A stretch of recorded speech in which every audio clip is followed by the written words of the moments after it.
மாணவ நண்பர்கள் அனைவருக்கும் வணக்கம். நான் உங்கள் பொன்வேல் பாண்டியன், நடப்பு நிகழ்வுகள் ஆசிரியர். இந்த தினத்தில் நம்ம பார்க்க போகிறது ஜூலை 25ஆம் தேதிக்குரிய தினசரி நடப்பு நிகழ்வுகளின் தொகுப்பு. ஃபர்ஸ்ட் தலைப்பு செய்திகள், அதனைத் தொடர்ந்து விரிவான செய்திகள், நடுவில் ஒரு சில போனஸ் கேள்விகளும், இறுதியாக இந்த சூப்பர் சென்ஸ் கேள்விகளும் கேட்டு ரிவிஷன் பண்ணுறோம், நோட்ஸும் கொடுக்குறோம். நல்ல முறையில் பயன்படுத்திக்கோங்க, தேர்வில் வெற்றி பெறுங்கள். ஆரம்பிக்கலாமா? இப்போ நம்ம பார்க்க போகிறது ஜூலை 25ஆம் தேதிக்குரிய தினசரி நடப்பு நிகழ்வுகளின் தொகுப்பு. ஃபர்ஸ்ட் பார்க்க போகிறது வழக்கம் போல தலைப்பு செய்திகள். தலைப்பு செய்தியில் ஃபர்ஸ்ட் பாயிண்ட் பாருங்கள், தேசிய கௌரவ பாதுகாப்பு திருத்த மசோதா 2026. ஒரு திருத்த மசோதா கொண்டு வராங்க அப்படின்னா அது தொடர்பான சட்டம் இருக்கும். அந்த சட்டமும் பார்க்க போகிறோம், இந்த திருத்த மசோதா பார்க்க போகிறோம். அதில் என்னென்ன விவரங்கள் இருக்குது கிளியராக பார்த்துட்டு அப்படியே இந்தியாவில் வந்தே மாதரம் பாடல் அதனுடைய வரலாறு, ஒரு குட்டி வரலாறு பார்க்க போகிறோம். சூப்பரான செய்தி, கண்டிப்பாக தேவைப்படும். அடுத்தபடியாக ஃபிடே உலக செஸ் கூட்டமைப்பின் பொறுப்பு தலைவராக முதல் முறையாக ஒரு இந்தியர் நியமனம் செய்யப்பட்டுள்ளார். விஸ்வநாதன் ஆனந்த் அவர்கள் ஃப்ரம் தமிழ்நாடு. கிளியராக பார்க்க போகிறோம். அதே மாதிரி விஸ்வநாதன் ஆனந்த் அவர்கள் படைத்த முக்கியமான சில சாதனைகள், அவர் பெற்ற விருதுகளும் பார்த்துட்டு நிதி ஆயோக் அமைப்பு வெளியிட்ட இன்வெஸ்ட்மெண்ட் ஃப்ரெண்ட்லைன் சரிங்களா, அதாவது முதலீட்டுக்கு உகந்ததாக எந்தெந்த மாநிலங்கள்லாம் இருக்குது அந்த மாதிரி ஒரு குறியீடை வெளியிட்டுருக்காங்க. அதை பற்றி கிளியராக பார்க்க போகிறோம். அதை பார்த்து முடிச்சுட்டு நிதி ஆயோக் அப்படின்னா என்ன, அதை பற்றி ஒரு சின்ன குறிப்பு பார்க்க போகிறோம் சரிங்களா. இறுதியாக சூப்பர் சிக்ஸ் கேள்விகள் ரிவிஷனுக்காக. இதுதான் தலைப்பு செய்திகள். இன்னும் நம்ம பார்க்க போகிறது விரிவான செய்திகள். ஃபர்ஸ்ட் பாயிண்ட் பாருங்கள், தேசிய கௌரவ பாதுகாப்பு திருத்த மசோதா 2026. ஓகேவா? பாருங்க, தேசிய பாடலான வந்தே மாதரம் பாடலை அவமதிப்பது அல்லது அதை பாடுவதை தடுப்பது போன்ற செயல்களை தண்டனைக்குரிய குற்றமாக மாற்றுவதற்கான மசோதா நாடாளுமன்றத்தில் கொண்டு வரப்பட்டுள்ளது. என்ன சொல்லியிருக்கிறாங்க, தேசிய பாடலான வந்தே மாதரம் பாடலை அவமதிக்கக்கூடாது, யாராச்சும் பாடினாங்க அப்படின்னா அதை தடுக்கக்கூடாது. அப்படி பண்ணாங்கன்னா அது தண்டனைக்குரிய குற்றமாக சரியா கருதப்படும். அதற்கான மசோதா தான் தேசிய கௌரவ பாதுகாப்பு திருத்த மசோதா 2026. ஓகேவா? சரி, இந்த ஒரு திருத்த மசோதா கொண்டு வந்தாங்க அப்படின்னா ஏற்கனவே ஒரு சட்டம் இருந்திருக்கணும் சரிங்களா. அந்த சட்டம் எதுன்னு சொல்லி பாருங்க, தேசிய கௌரவ அவமதிப்பு தடுப்பு சட்டம். சரியா, ரொம்ப முக்கியமானமா, prevention of insult to national honour act 1971. சரியா, இந்த 1971ஆம் ஆண்டில் கொண்டு வரப்பட்ட இந்த சட்டத்தில் தான் திருத்தம் செய்வதற்கு இந்த மசோதா வழிவகை செய்கிறது. சரியா, பாருங்க, தேசிய கீதமான ஜனகண மனவுக்கு உள்ள சட்ட பாதுகாப்பை வந்தே மாதரம் பாடலுக்கும் வழங்குவதற்காக தான் இந்த மசோதா உருவாக்கி இருக்கிறாங்க. ஞாபகம் வச்சுக்கோ சரிங்களா, ரொம்ப முக்கியமானமா, விட்டுறாதீங்க. அடுத்த எக்ஸாம்பிள் கண்டிப்பாக கேட்க நிறைய சான்ஸ் இருக்குது. தேசிய கௌரவ அவமதிப்பு தடுப்பு சட்டம் 1971 படி தேசிய கொடி, அரசமைப்பு சட்டம், தேசிய கீதம் ஆகியவற்றை சேதப்படுத்தினால் அல்லது அவமதித்தால் 3 ஆண்டுகள் வரை சிறை தண்டனை விதிக்கப்படும். அதே மாதிரி தான் வந்தே மாதரம் பாடலுக்கு அவமரியாதை செஞ்சாலோ யாராச்சும் பாடுறதை தடுத்து நிறுத்தினாலோ 3 ஆண்டுகள் சிறை தண்டனை விதிக்கப்படும் இந்த புதிய திருத்த சட்டத்தின்படி. சரியாமா? அடுத்தபடியாக வந்தே மாதரம் தொடர்புடைய ஒரு சில முக்கியமான குறிப்புகள் பாருங்கள். வந்தே மாதரம் பாடலின் வரலாறு. பங்கிம் சந்திர சட்டர்ஜி அவர்களால் வந்தே மாதரம் பாடல் வெளியிடப்பட்ட நாள், அதாவது முறைப்படி அஃபீஷியலாக வெளியிடப்பட்ட நாள் பாருங்கள், நவம்பர் 7, 1875. எந்த இதழில் வெளியிடப்பட்டது என்பதுனா வங்க தர்ஷன். என்ன தர்ஷன்? வங்க தர்ஷன்கிற இதழ். அது எந்த நாவலில் இடம்பெற்றது அப்படின்னா அந்த கதையோட பேர் என்ன சொல்லுவாங்க அப்படின்னா ஆனந்த மடம். சரி, ஆனந்த மடம் நாவல். அதோட அந்த மேகசின், அந்த இதழோட பேர் வங்க தர்ஷன். வெளியிடப்பட்டது நவம்பர் 7, 1875. சரியா, முதல் முறையாக இந்த பாடலை பாடியவர் ரவீந்திரநாத் தாகூர். எப்போது பாடினாங்க அப்படின்னு பார்த்தீங்கன்னா 1896. சரி, அந்த வருஷம் பார்த்துக்கோங்க 1896. கல்கத்தா இந்தியன் நேஷனல் காங்கிரஸ் அந்த செஷன் நடக்கும்போது தான் பாடினாங்க ரவீந்திரநாத் தாகூர் அவர்கள். இந்த பாடலுக்கு முதல் முறையாக மெட்டமைத்தவர் யாருன்னு பார்த்தீங்கன்னா ஜாதுநாத் பட்டாச்சாரியா அவர்கள். மறக்கக்கூடாது. இந்திய தேசிய காங்கிரஸ் ஆனது 1937ஆம் ஆண்டில் இந்த வந்தே மாதரம் பாடலின் 2 சரணங்களை மட்டும் தேசிய பாடலாக தேர்ந்தெடுத்தது. எப்போ? 1937. அதுக்கப்புறம் இந்தியா சுதந்திரம் பெற்ற பிறகு முறைப்படி தேசிய பாடலாக வந்தே மாதரம் பாடல் ஏற்றுக்கொள்ளப்பட்ட நாள் பார்த்துக்கோங்க, ஜனவரி 24, 1950ஆம் ஆண்டு. மறக்கக்கூடாது சரிங்களா, பார்த்துக்கோங்க. 1875 மறக்கக்கூடாது, 1896 மறக்கக்கூடாது, 1937 மறந்துடாதுங்க, 1950 மறந்துடக்கூடாது. எல்லாமே வந்தே மாதரம் பாடலுடைய முக்கியமானது சரிங்களா.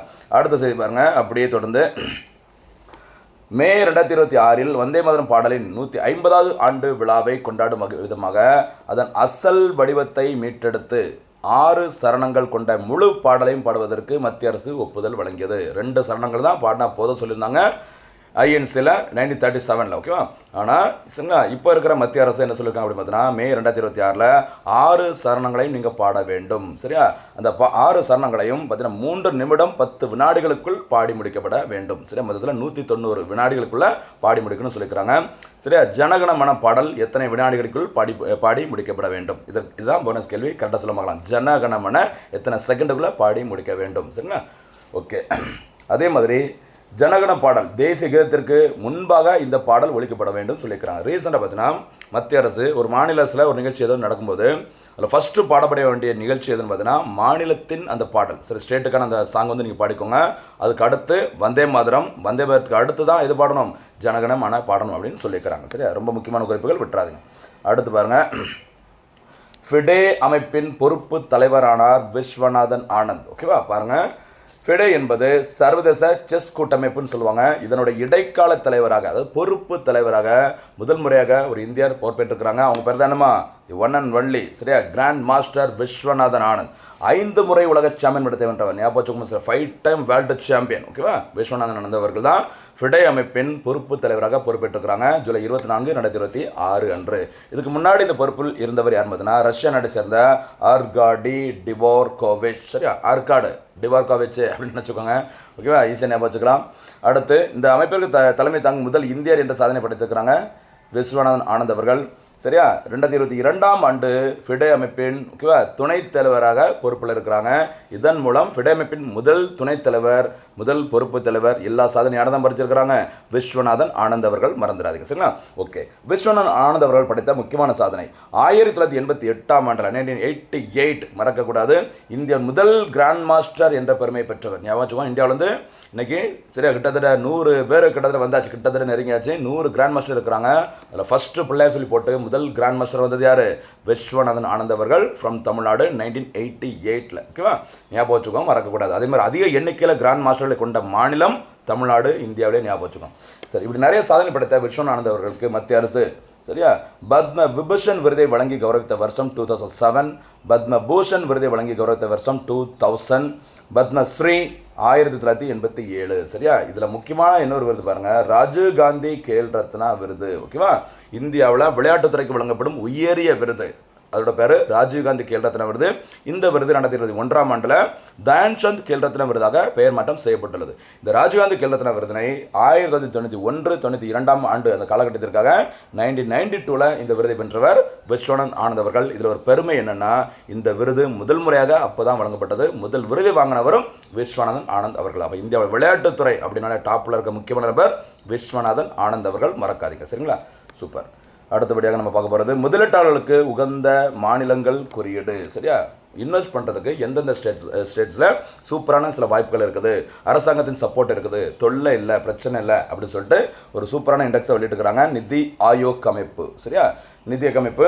இதில் முதலிடத்தில் இருக்கிற மாநிலம் எதுன்னு பார்த்தீங்கன்னா குஜராத். 56.6 புள்ளிகள் பெற்று number 1 Gujarat, number 2 Maharashtra, number 3 53.3 புள்ளிகளை பெற்று தமிழ்நாடு 3ஆம் இடம். அப்போ gold medal Gujarat, silver medal Maharashtra, bronze medal goes to Tamil Nadu. ஞாபகம் வச்சுக்கோங்க. சரிங்களா, சரி, எதன் அடிப்படையில் அப்படின்னு சொல்லி பாருங்கள், கிட்டத்தட்ட எப்படி மதிப்பீடு பண்ணுறாங்க அந்த மாநிலத்தை சரியா டாப்பில் வர்றதுக்கு அப்படின்னு சொல்லி பார்க்கும்போது உள்கட்டமைப்பு, இன்ஃப்ராஸ்ட்ரக்சர், ஆளுமை, வணிக சூழல், கொள்கை சீர்திருத்தங்கள் போன்ற 8 தூண்கள், 8 பில்லர்ஸ். சரியா, நிதி ஆயோக் அமைப்பிற்கு 7 பில்லர் இருக்கும். இங்கே 8 தூண்களின் கீழ் 84 குறிகாட்டிகள் அடிப்படையில் இந்த மதிப்பீடு செய்யப்பட்டுள்ளது. இதை கொண்டு தான் டாப்பில் வந்திருக்கிறாங்க குஜராத், மகாராஷ்டிரா, தமிழ்நாடு. சரியா, ஞாபகம் வச்சுங்க. பட்டியல் வெளியிட்டது யார் அப்படிங்கிறத எப்போயும் மறக்கக்கூடாது, நிதி ஆயோக் அமைப்பு. அந்த நிதி ஆயோக் அமைப்பின் ஒரு சின்ன குறிப்பு பார்க்கலாமா? நிதி ஆயோக் அமைப்பு. சரியா, நிதி ஆயோக் அப்படின்னா NITI, national institution for transforming India, மாறும் இந்தியாவிற்கான ஒரு தேசிய நிறுவனம் என்று அழைக்கப்படும் நேஷனல் இன்ஸ்டிடியூஷன் ஃபார். சரிங்களா, ஞாபகம் வச்சும் மறக்கக்கூடாது. ஜனவரி 1, 2015 ஆண்டு உருவாக்கப்பட்டது நிதி ஆயோக் அமைப்பு. திட்டக்குழுவுக்கு மாற்றாக உருவாக்கப்பட்டது. சரி, அந்த பிளானிங் கமிஷன் தான் 5 இயர் பிளான் போட்டுட்டு இருந்தாங்க. சரி, இப்போ நமக்கு பிளான்லாம் போட்டு கொடுக்குறது யார்? நிதி ஆயோக் அமைப்பு தான். ஞாபகம் வச்சுக்கோங்க. இந்த நிதி ஆயோக் அமைப்பு மத்திய அரசுக்கு ஆலோசனை மட்டும் தான் வழங்க முடியும், கட்டளையிடும் அதிகாரம் கிடையாது. சரிங்களா, இந்த நிதி ஆயோக் அமைப்பை எப்படி சொல்லி அழைப்பாங்க அப்படின்னு பார்த்தீங்கன்னா think tank of government of India, மத்திய அரசின் சிந்தனை களஞ்சியம் என்று அழைக்கப்படும். சரியா, மத்திய அரசின் மூளை அப்படின்னு சொல்லுவாங்க. சரிங்களா, இப்படிப்பட்ட இந்த அமைப்போட தலைவராக இருப்பவர் யார் பார்த்தீங்கன்னா பிரதமர் நரேந்திர மோடி அவர்கள். சரிங்களா, அதாவது தலைவர் எப்பவுமே பிரதமர், அந்த வகையில் தற்போதைய தலைவர் பிரதமர் நரேந்திர மோடி அவர்கள். சரிங்களா, தலைவர் வந்து பார்த்தீங்கன்னா பெயரளவு தலைவர் அல்லது எக்ஸ் அஃபிஷியோ சேர்மன், பதவி வழி தலைவர்னு சொல்லுவாங்க. யார் பிரதமராக இருக்காங்களோ ஆட்டோமேட்டிக்காக பதவி வழியாக அவங்க வந்துட்டு நிதி ஆயோட தலைவராக இருப்பாங்க. சரிங்களா? அந்த நிதி ஆயோக் அமைப்பின் துணைத் தலைவராக தற்போது இருப்பவர் அசோக் குமார் லகிரி அவர்கள். சிஇஓ சீஃப் எக்ஸிக்யூட்டிவ் ஆஃபீஸராக இருப்பவர் அனுராக் ஜெயின் அவர்கள். இந்த அசோக் குமார் லகிரி அவர்கள் தான் நிதி ஆயோட உண்மையான தலைவர். ரியல் கட்டம் அவங்க தான், எக்ஸிக்யூட்டிவ் கட்டம் அவங்க தான், ஃபங்க்ஷனல் கட்டம் அவங்க தான். ஞாபகம் வச்சுக்கோங்க. ஏன்னா ஃபீல்டு ஒர்க் களப்பணி ஆற்றுவர் அப்படின்னா துணைத் தலைவர் தான். சரிங்களா? பிரதமர் அவர்கள் ஜஸ்ட் கூட்டத்தில் கலந்துப்பாங்க. இந்த நிதி ஆயோக் அமைப்பு என்ன வேலை செய்யணுமோ எல்லா வேலையும் இறங்கி செய்கிறது யாருன்னு பார்த்தீங்கன்னா அசோக் குமார் லகிரி அவர்கள். அதனால தான் எப்போவுமே வைஸ் சேர்மனை ரியல் கட்டுன்னு சொல்லுவாங்க. உண்மையான தலைவர், நிர்வாக தலைவர், செயல் தலைவர்னு சொல்லுவாங்க. ஞாபகம் வச்சுக்கோங்க. சரிமா? சூப்பர். அடுத்தபடியாக இன்றைய தினத்திற்கான சூப்பர் 6 கேள்விகள். முதல் சூப்பர் 6 கேள்வி, தேசிய கௌரவ அவமதிப்பு தடுப்பு சட்டம் எப்போது இயற்றப்பட்டது? செகண்ட் கொஸ்டின், வந்தே மாதரம் பாடல் எப்போது தேசிய பாடலாக ஏற்றுக்கொள்ளப்பட்டது? தேர்ட் கொஸ்டின், வந்தே மாதரம் பாடல் எந்த இதழில் வெளியிடப்பட்டது? கவனமாக ஆன்சர் பண்ணுங்கள். தேர்ட் கொஸ்டினுக்கு, ஃபிடே அமைப்பின் பொறுப்பு தலைவராக பொறுப்பேற்றுள்ள முதல் இந்தியர் யார்? ஃபிஃப்த் கொஸ்டின், நிதி ஆயோக் அமைப்பு வெளியிட்ட முதலீட்டுக்கு உகந்த குறியீடு பட்டியலில் முதல் 3 இடங்களை, இதில் முதலிடம் சொல்லிக்கிறேன், முதல் 3 இடங்களை பெற்ற மாநிலங்கள் எவை? அடுத்து நிதி ஆயோக் அமைப்பின் தற்போதைய துணைத் தலைவர் யார்? இதுதான் 6வது கேள்வி. சூப்பராக பதில் சொல்லுங்கள். வீடியோ ஃபுல்லாக பார்த்துட்டு நோட்டில் எழுதிக்கோங்க. வாய்ப்பு கிடைக்கும்போது ரிவிஷன் பண்ணுங்கள். தேர்வில் வெற்றி பெறுங்கள். மீண்டும் சந்திக்கலாம். நன்றி, வணக்கம்.